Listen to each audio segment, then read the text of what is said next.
मुग्धा और उसकी सास के बीच पूरा समय सास के किसी न किसी काम को लेकर मतभेद चलते ही रहते हैं।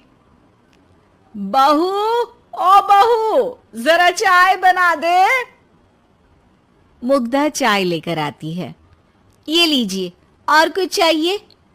अरे नहीं, बस चाय पीने का मन था। जाओ, तुम दूसरा काम करो। चाय पीने के थोड़ी देर बाद सास दोबारा मुग्धा को आवाज लगाती है।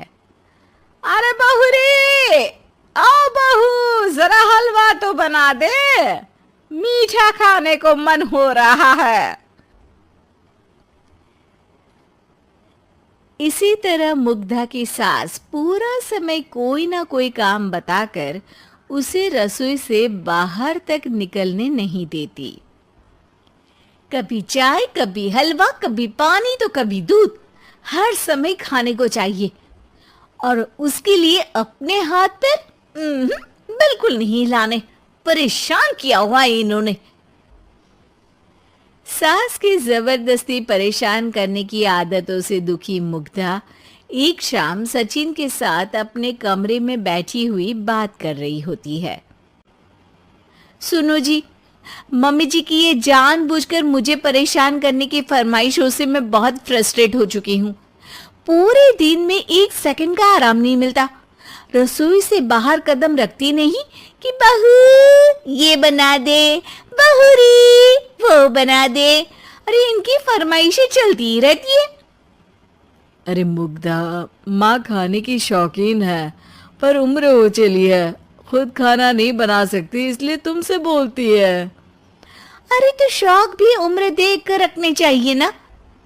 समझ में नहीं आता, हर समय फेविकॉल का जोड़ लगाए सोफे से चिपकी बैठी रहती है। इतना सब डाइजेस्ट कैसे हो जाता है उन्हें? अरे तुम मेरी माँ से इतनी नफरत कैसे कर सकती हो? मैं उसे नफरत नहीं करती जी, बस परेशान हूँ। जहाँ मुग्धा अपने पति से ये सब बोल रही होती है, वहीं उसकी सास भी कमरे के बाहर दरवाजे से कान लगाए सारी बातें सुन रही होती है और अगली दोपहर रसोई में मुग्धा के पास जाती है। बहू, आज ना मेरा कुछ मसालेदार खाने का मन है। तो चाय बना दूं? मुझे बहुत पसंद है। अरे ना, ऐसा कर लिट्टी चोखा बना ले। और हाँ, जितना मसाला बातों में मिलाकर पति को सुनाती हो ना, सब्जी में भी वैसे ही डाला करो, खाना स्वादिष्ट बनेगा। सास की बात सुनकर मुग्धा हैरान रह जाती है। मतलब अब पूरा समय मुझ पर हुक्म चलाने के साथ बंद कमरे में हुई पति पत्नी की बीच की बातें भी सुनती है? अरे बात जब मेरी थी तो सुनने में क्या दिक्कत है? ये कहकर सास वहां से चली जाती है। अरे अब तो हद पार हो गई। इस तरह से तो ये मेरा जीना मुश्किल कर देंगी। मुग्धा सास की हरकतों से परेशान उसका हल सोचने लगती है और इसी तरह कुछ दिन बीत जाते हैं, जिसमें सास का जन्मदिन आता है। मुग्धा बहुत खुशी के साथ अपनी सास को एंड्रॉयड मोबाइल गिफ्ट करती है। मम्मी, आपको सबसे बात करने के लिए बहुत दिक्कत होती है ना? कभी सचिन तो कभी मुझे बोलना पड़ता है, पर इस मोबाइल से आपको कोई दिक्कत नहीं होगी। एक जगह बैठे बैठे बहुत कुछ कर सकती हैं अब आप। मोबाइल देख सासू माँ खुश हो जाती है, पर उसे इस्तेमाल करना तो आता नहीं, इसलिए साइड में रख देती है। जिसे देख मुग्धा घर का सारा काम छोड़ मोबाइल सेट कर सास को इस्तेमाल करना सिखाने लगती है, जिसके बाद अब सास पूरा समय मोबाइल में ही लगी रहती है।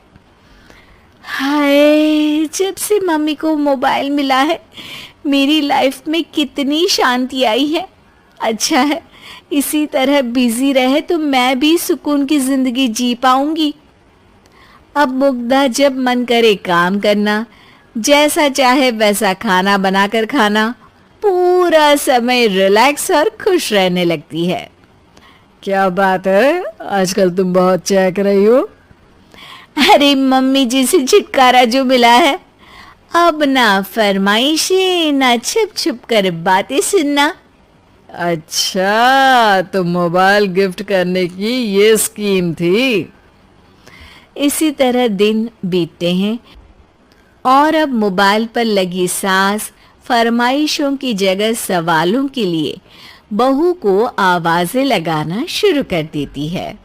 अरे बहू सुन तो, देख जरा किसी का फोन क्यों नहीं मिल रहा। रिचार्ज खत्म हो गया है, पर अभी 4 दिन पहले ही तो मैंने किया था, इतनी जल्दी कैसे खत्म हो गया?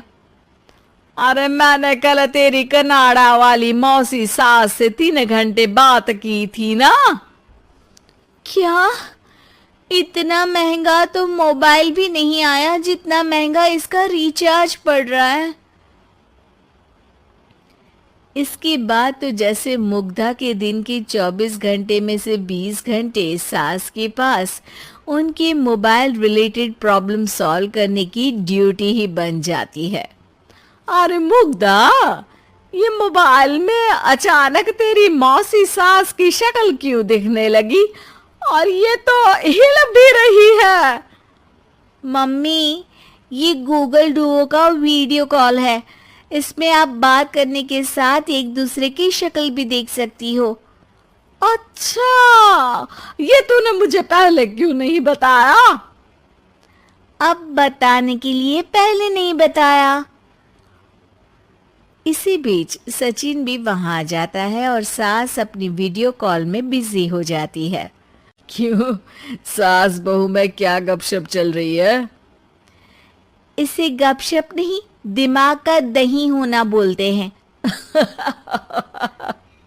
पर तुम तो मम्मी को मोबाइल देकर बहुत खुश थी, फिर क्या हुआ? हाँ, उसका सुकून भी कुछ ही दिन मिला। अब घर के टंटे खत्म हुए तो मोबाइल की टिंग टिंग शुरू हो गई। देखो भाई, कुछ पाने के लिए कुछ खोना तो पड़ता है। आखिर तुमने मोबाइल अपने फायदे के लिए ही तो दिया है, तो फिर सवालों के जवाब भी देने पड़ेंगे, क्योंकि जब तक उनके हाथ में ये फुंथरू रहेगा, तुम्हारी लाइफ में प्राइवेसी और सुकून रहेंगे। कहने का मतलब है, अगर इससे प्यार बढ़े तो दाग अच्छे हैं। अरे मुझे पहले दिन से ही पता है मोबाइल किस मकसद से दिया गया है, भूलो मत। इससे पहले मैं बातें ही सुनती थी। सास की ये बात सुनकर मुग्धा शॉक में और सचिन हंसता रह जाता है।